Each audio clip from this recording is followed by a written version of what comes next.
is because yes, Chat GPT is doing amazing. It's an amazing capability, and that what it's doing is what people were doing for years. The 5 ways to do this, 6 ways to do that, 7. All these articles that give content, it will just it'll crank it out for you, right? In 10 seconds.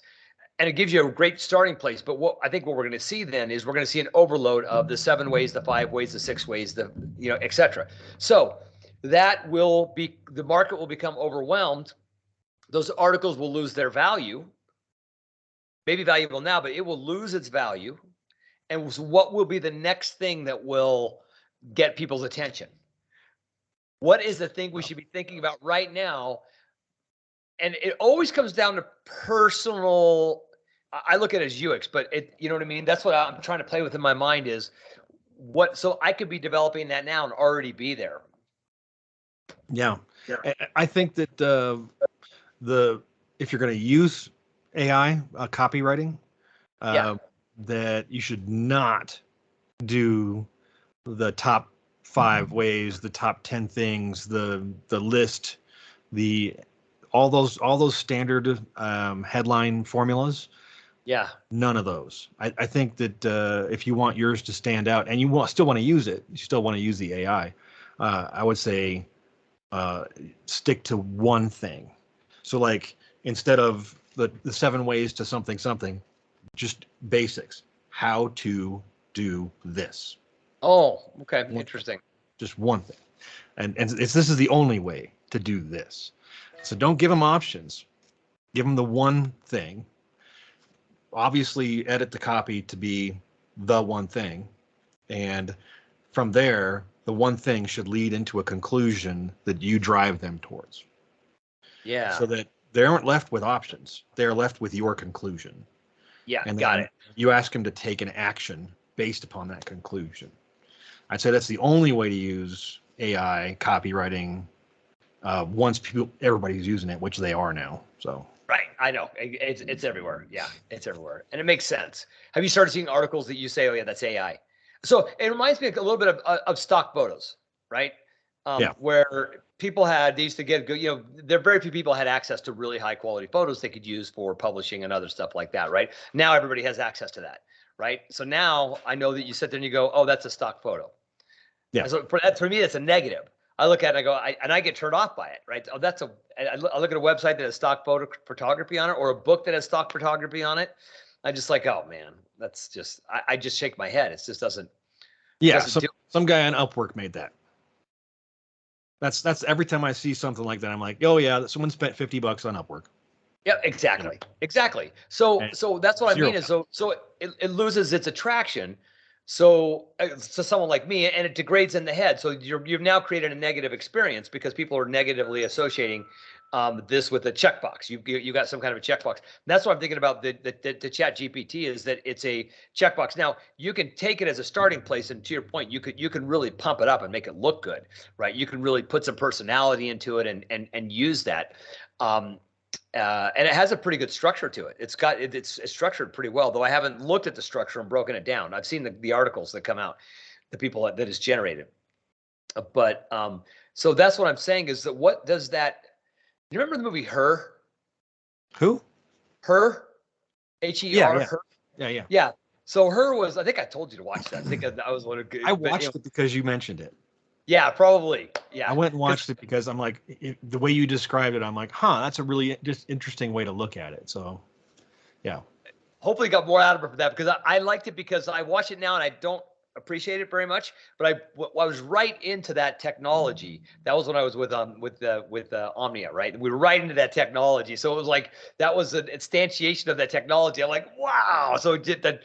It's kind of like, it was in my mode. So I saw it completely differently than everybody else because I loved it. But what he did at the beginning of that show, and this is in the future, right? And the company he was at were doing handwritten love letters. And so that's what was going in my mind is, okay, in the future, human beings are writing love letters for other human beings, right? That are handwritten, and they are what do you call it? Choreographed, right? In a way that's very personal. And they get to know you and your personal information, and they write, and that's what you do all day long. Is you write love letters for men and women to give to their spouses, kind of a thing, right? And there's value in that. It's funny because I have a friend with that business. So when that came up in that Really? movie, I was like, Yeah. "What? That's my." But it's not. He doesn't do it for that particular business. It's not love letters that you write to like your spouse or whatever. Yeah. His angle is that millennials are set to inherit large amounts of money, and Oh. the kids, the grandkids who get all the money are the ones that stay in contact with their grandparents. Oh, interesting. That's very So interesting. this company it writes letters to your grandma for you, Oh, so that perfect. you're top of mind awareness for the inheritance. The So inheritance. what a great USP though, right? Oh, it's Use wonderful. us, you'll get lots of money. It's a very good value proposition. But the value of that, right? The value of getting a letter from your grandchildren, it's actually a twofold thing. Now, it's bad that they're using a service to write it, but the value of that service is pretty high because the grandparents are it's really going to enrich their lives, especially because they're going to go and say, you should see the letter that my grandson wrote for me. Mm-hmm. You should let my And look at his granddaughter. handwriting; it's so nice. It's just gonna, it's right, exactly. So this is gonna make them feel so proud. So you're actually giving them something. So there's value there. But Oh yeah, that's what I'm you're thinking of. definitely delivering value. I mean, Yeah, you're translating the modern world into the aged world. I mean, yeah. a millennial will easily text their grandma and say, "Hey, I love you," whatever, but that they're not going to get it. It's Right. like they're Well, not. they will. There's a It'll disconnect be a there. So month they're like, later. "Can you Yeah, translate this into their world?" And just, yeah. I'll text you something, and you can send them a handwritten letter. Well, and so that's what I was trying to get at though. So in my mind, what I'm thinking of is ChatGPT is going to make it so that articles that are written are going to be looked at, and they're going to say, "I stock photo. That's a stock photo. It's going Mm-hmm. to it's going to drive the value of that content down." Is what I'm saying, Right. right? And so at the short term, it's driving it up because people are like, "Wow, you're cranking out a lot of great content, and this is really wonderful." But then they're going to get it's going to get old. So what is that? That's what I'm trying to get in my mind. What is that handwritten? What is that next thing? The next level of communication. I want to jump there now. What's that? I can't ever live today. I have to live in the future. So Yeah. in other words, Chat GTP for me is brand spanking new, and it's way too old for me already because I live in the future. I'm telling you, that's my problem. It's And like I want the next it thing. I can't want that. deliver a UIC like you said. So that's where you need to live. You know, Yeah, a it Buick can't is like have a a unique Buick, but insight without into the the B and the cause of the K, problem. right? So What's that? Sorry, I was making a joke. it can't have a unique insight. So Right. that's Well, that's the where humans transformative have to. narrative. Yeah, yeah. So that's where the transformational narrative needs to come into play. But the thing is, here, that's the thing. Actually, what's interesting is, could you, could the GPT be modified to create transformational narratives? uh, it'd be Oh interesting to Lord. try. I mean, I've been pretty impressed with the level of content that comes out of those things. Yeah. I mean, that's why I'm saying it's impressive. It's Yeah. impressive. Frank had it write some sales copy for him. Yeah. And he said, write it as Frank Kern. And it sounded just like him. I was like, what? Wow. Wow. Wow. Wow. Yeah. That's crazy. So you use that. I mean, yeah. Boy, that's on steroids now. That's one of the hardest things. So now, yeah. So if what's beyond content? What's beyond content? So I'm thinking that maybe because again, when everybody rushes to something, they all get on the bandwagon, they do it, and then it gets washed out, right? In other words, if Frank is doing it and everybody else, pretty soon the method that they're using to do it the communication mechanism they're doing it is it's over flooded, and nothing will stand out, because if every person is kicking out 100 pieces of content a month, everybody in the world, right? Because they're all building their personal brands and their business brands through. Then you've got the content marketing is dead, because it's overloaded, and you're not going to be able to find your audience, because they're going to have there's going to be 1,000 to 10,000 articles on exactly the thing that you as a user are looking for. If you stick out as the one person that has the one solution, yeah, that's why I'm saying you need to definitely write it with one solution. Don't do the multiple. Don't do the top 10 list. Be the only the cure. Be the cure to the thing that's bothering them right then. They don't need to be educated. They need their problem solved. That's the people you want anyway. I mean, this is something back from SEO from 20 years ago. Yeah. When I first got into SEO, the whole focus that I tried to teach people was people go to the search engines to solve problems. Yes. Be the solution. Yes, I get it. Okay, but hold on a second. I want to jump there, but I here's where I just got hung up. This is what I was trying to get at. I didn't realize it until we talked about this, right? What I'm saying is that you're creating content. How to give me a problem. Give me a problem. How to generate 5K, how to generate 5K business a month in 30 days. See, that's a compound problem. I would say how to make risotto. How to make risotto. Okay. Here's the thing, right? Because this is a search engine. This becomes Google. They're not Googling to find articles related to that. They're going to ChatGPT and it's generating it for them. So anybody else that's generated those articles, that's what I'm saying. It's worthless.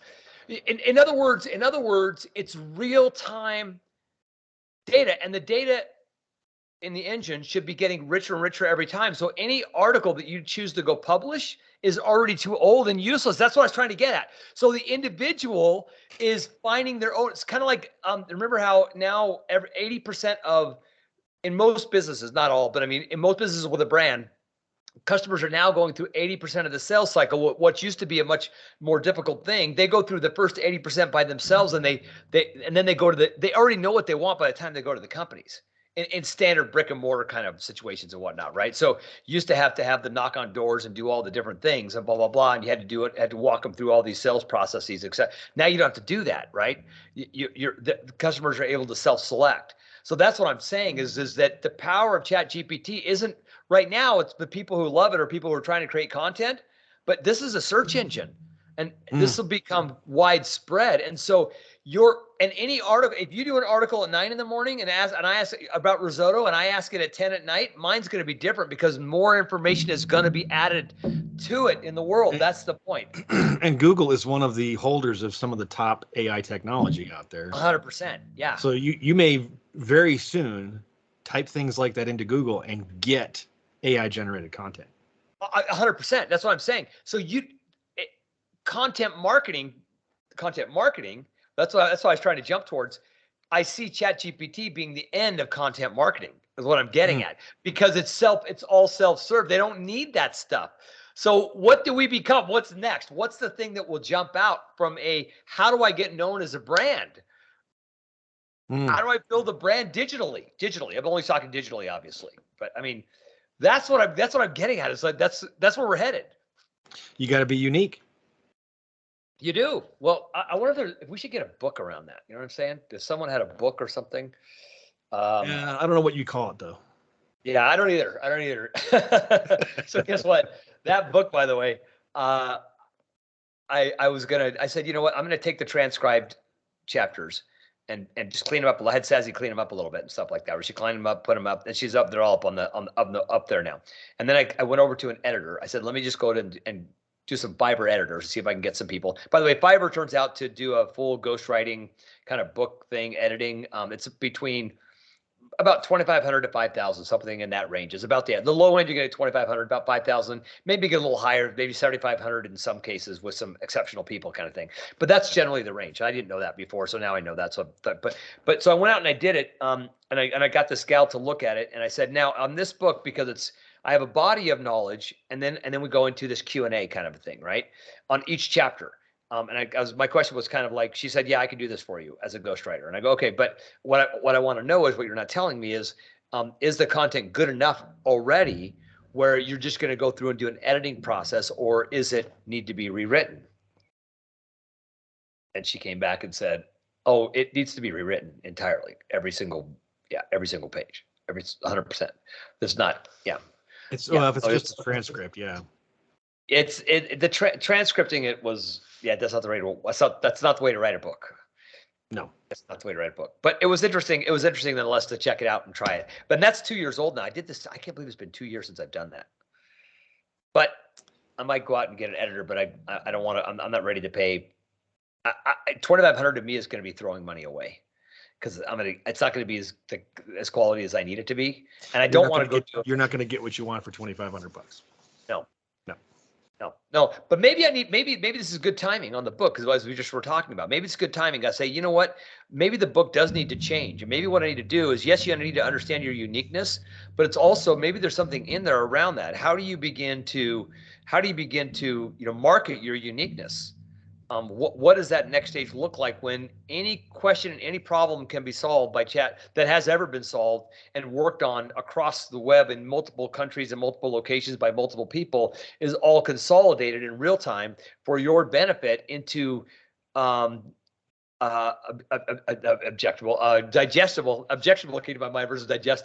digestible information that you can, you got a one page, here it is, and it's phenomenal.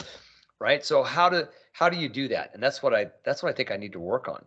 That would be cool in my head, just to understand what that next thing, and then the unique would take on a new chapter. It's like a new purpose. Yes, you need to find your uniqueness, which is what I thought the breakthrough of the book was. But maybe the breakthrough of the book is and maybe the premise of the book is, trust me in the future, which was the premise of my UIC thing you talked about, the unique insight into the cause of the problem. That's what UIC was talking about. The unique insight into the cause of the problem is where all value in society is. And maybe that's what uniqueness is so you must understand your uniqueness, and then understand how to bring out your insights, and then market them. And that's what I don't get, is I don't understand how you're going to be able to market those in the future. Well, yeah. Well, if you can figure that out, then the book would be hyper valuable. I know. That's what exactly. So I got to figure that out. But it'll be the next level. And then you can market the book as the answer to the AI generated world. Exactly. That's bingo. Look at that. That's powerful. That's good. Yeah, you're right. It's the answer to the AI powered world. Yeah. How do you stand out in an AI powered world where all answers are known? And the answer is UIC. Unique. Snowflake. Yeah. Oh, that's right. Millennials already took that. I forgot about that. So. You can't use Snowflake. Sorry. What can I do? Precious snowflake. I love it. How to be a precious snowflake. Exactly. How to be a precious snowflake. I love it. All good. Well, we did it. We did another episode. There you go. We did it. That's a good one. How to deal with AI generated content. Yeah, how to do with well, first off, I think it's very valuable. I'm projecting to the future, but to your point, you're bringing up originally, this is pretty powerful in the short term. For the next 1, 2, 3 years, people that have, like myself, who have not invested time in content marketing, can easily turn that engine on with a very small amount of investment. In time investment, and then of course we've also taken something that's pretty amazing to figure something out with Unique and take it out to another level. So I'm telling you, that's the big win of all your stuff. I think that sucker's the big win. Oh man, I have to take that in. I mean, I'm trying to be quiet, and I've got to really have that impact me. I need that to really impact my motivation to get it out there, because it is the one thing I do know that it is my one thing. If I get it out there and it fails, the world will be better off for me having tried. It's my one thing that I could do that with. That I don't. If I fail and the world is better off, that's good enough. That's plenty for me. That's good. So I need to at least get it out there and give it the best college shot, because I think it will. It might be too early for a lot of people. The concept. I mean, some it won't. Some are ready for it right now for sure. But I think that I would love to see that become something. I think it is the future. It will be something that will be commonplace in the future, as we kind of just talked about. We kind of just proved that it would be. Yeah. You better get it done before AI takes over the world. Oh, I know what I could do. I just thought about it. I can have ChatGPT write the friggin' book. Rewrite the book. That would be a wonderful irony. Well, Wouldn't it have the AI book, write the book on how to kill AI, how to beat AI. I love it. Good stuff. All right, let's end on that positive note. I'll stop the recording. All right. all right. What we know we need to do. We need to have a common, what's our common, end on one of these. Would that be cool? Like a common end is like be good, something about it. Like I don't know what ours would be. Get restart. It's restart up is the name of the thing, right? But it was something around that. Okay. Yeah. Find your best capability this week. I don't know. Something like that. Yeah, something like that. Get restarted. Exactly. Take something you hate and restart it. No, that's sorry. Do something you don't feel like doing today. No, we're going to be the opposite. We're going to be go out and do something amazing. Absolutely. Yeah. Do amazing things. Be brilliant. Stop doing stuff you don't want to do. Do amazing things. I love it. I love it. Cool. All right. I'll let you run. We'll stop. Right. I'll let you. We'll stop recording and then I'll let you run. Okay. Right. Bye.